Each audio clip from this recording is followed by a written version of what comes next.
الا اللہ، اللہ لا الہ الا ہو، اللہ وہ ہستی ہے جس کے سوا کوئی الہ نہیں، الحی القیوم، وہ زندہ و جاوید ہے، از خود زندہ ہے،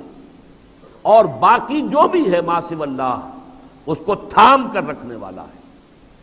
یہ دو جو اسماء ہیں اللہ تعالیٰ کے، ان کے بارے میں یہ حدیث آپ کو اس کتابچے میں مل جائے گی کہ حضور نے فرمایا کہ اللہ تعالیٰ کا ایک اسم اعظم ہے کہ اس کے حوالے سے جب کوئی دعا کی جاتی ہے تو وہ ضرور قبول ہوتی ہے، لیکن حضور نے یہ نہیں بتایا کہ وہ کون سا ہے۔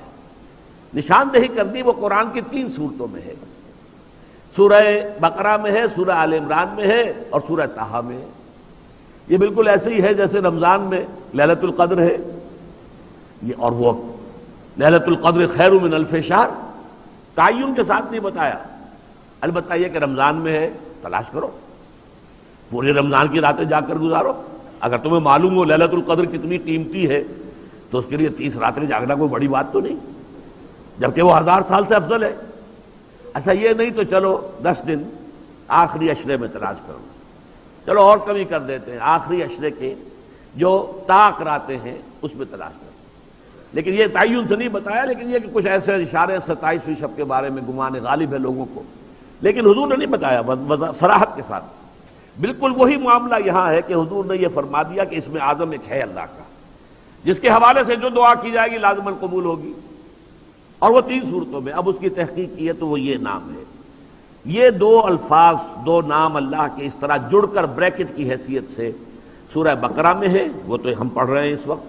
سورہ آل عمران کی پہلی ہی آیت میں ہے، دوسری آیت میں، پہلی آیت تو الف لام میم حروف مقطعات پر مشتمل ہے،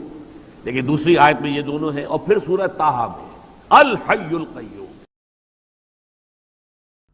ایک اور حدیث میں بیان کر دوں یہاں پر اسی کانٹیکسٹ میں، سنن نبی داؤد کے اندر صحیح سند سے حدیث ہے، مشکات میں بھی آپ کو دوسری جلد میں مل جائے گی۔ اللہ تعالیٰ کے جو اسماء اور ناموں کے اعتبار سے، اسماء اعظم جو اللہ کے بڑے نام ہیں، جن کی وجہ سے اگر اللہ کی طرف رجوع لایا جائے تو دعا کی قبولیت ہوتی ہے، اس حوالے سے سنن نبی داؤد میں ایک حدیث ہے کہ نبی صلی اللہ علیہ وآلہ وسلم نے فرمایا کہ اللہ تعالیٰ کے جو اسماء اعظم ہیں، جسے ہم یہ اسم اعظم بھی کہتے ہیں، وہ قرآن حکیم کی 2 آیات کے اندر ہیں، ایک سورۃ البقرہ کی اور ایک سورہ آل عمران کی۔ سورۃ البقرہ کی آیت ہے وَإِلَٰهُكُمْ إِلَٰهٌ وَاحِدٌ لَا إِلَٰهَ إِلَّا هُوَ الرَّحْمَٰنُ الرَّحِيمُ۔ اب اس میں ظاہر ہے پتہ چل گیا کون سے اسماء ہیں، اللہ آ گیا، الرحمن الرحیم، لا الہ الا اللہ بھی آ گیا، اور پھر آپ علیہ السلام نے آل عمران میں شروع کی آیات تلاوت کی، الف لام میم اللہ لا الہ الا هو الحی القیوم۔ تو الحی اور القیوم یہ بھی اسماء اعظم میں سے ہے، اور حروف مقطعات بھی اس کے اندر آ گئے۔ جامعہ ترمذی میں ایک حدیث ہے 593 نمبر انٹرنیشنل نمبر کے مطابق، ایک شخص نے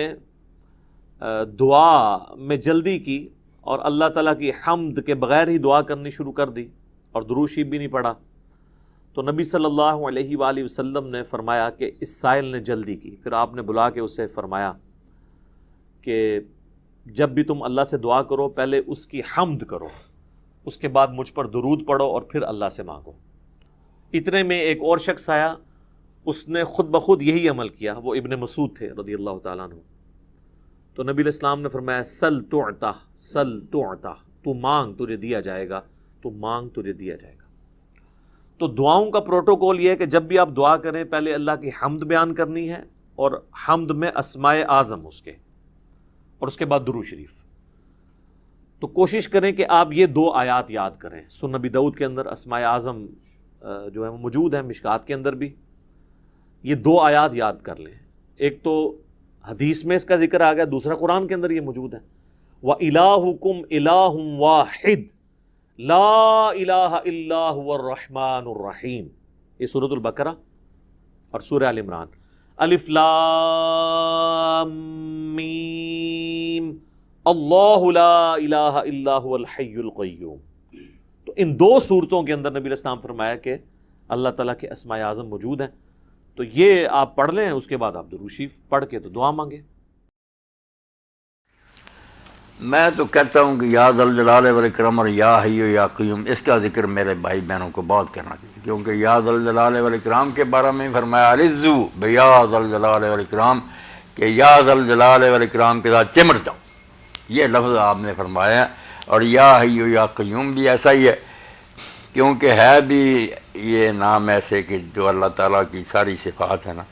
ان کا خلاصہ اس میں آ جاتا ہے۔ اب کیا بیان کریں، وقت تھوڑا ہوتا نا ہمارے پاس، ورنہ جلال اور اکرام اور حیات اور جو ہے نا قیوم ہونا، اس میں ساری صفات فعلیہ اور صفات ذاتیہ جو سب آ جاتے ہیں۔ چلیں باقی اور ایک حدیث مبارکہ میں آتا ہے کہ اسم اعظم 3 صورتوں میں ہے، ایک سورہ بقرہ، دوسرا سورہ آل عمران اور تیسرا سورہ طٰہٰ۔ تو ایک بزرگ فرماتے ہیں میں نے غور کیا کہ یہ کون سا اسم اعظم ہو سکتا ہے،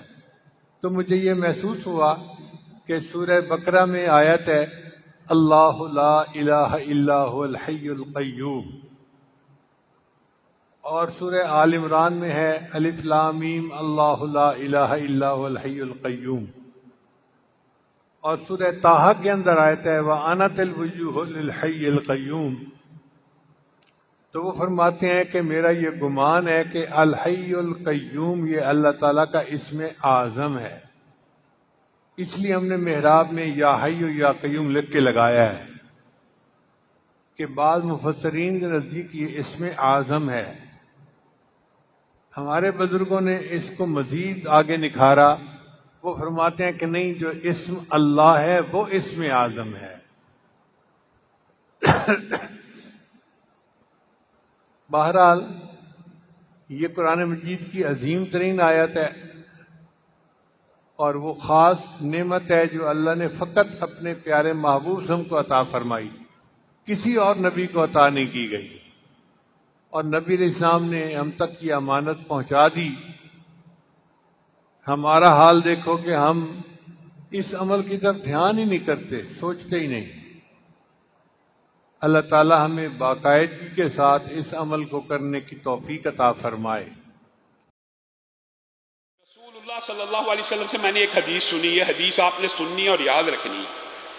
کہ اسم اعظم ہے اللہ کا، ایک ایسا اسم بھی ہے کہ جس سے اللہ کو پکارا جائے تو اللہ تعالیٰ وہ دعا فی الفور قبول کر لیتے ہیں، اسی لمحے میں، اسی وقت میں۔ اور ابو امامہ کہتے ہیں رسول اللہ صلی اللہ علیہ وسلم نے فرمایا وہ اسم اعظم سورت بقرہ میں بھی ہے،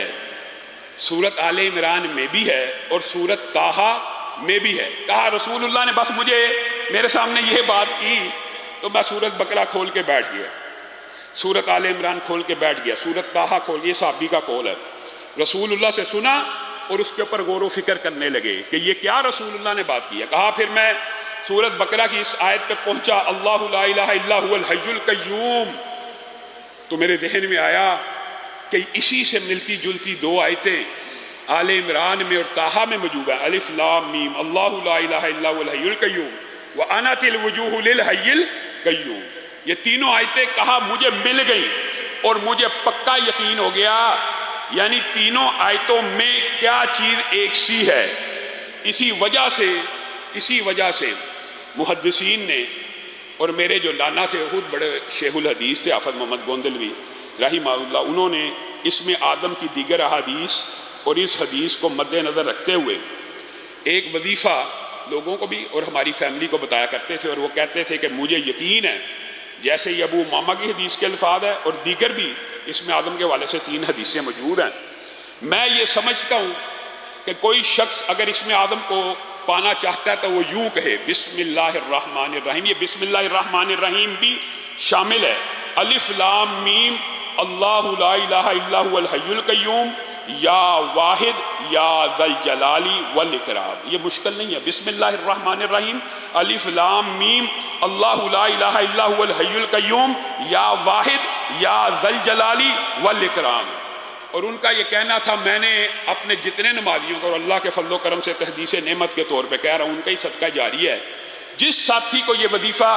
بتایا کہ یہ 313 مرتبہ پڑھ کے اسم اعظم کا واسطہ دے کے اللہ سے دعا کریں. آج تک ابھی تک مجھے کسی شخص نے یہ نہیں کہا کہ میری دعا قبول نہیں ہوئی. ہاں یہ ضرور کہا ہے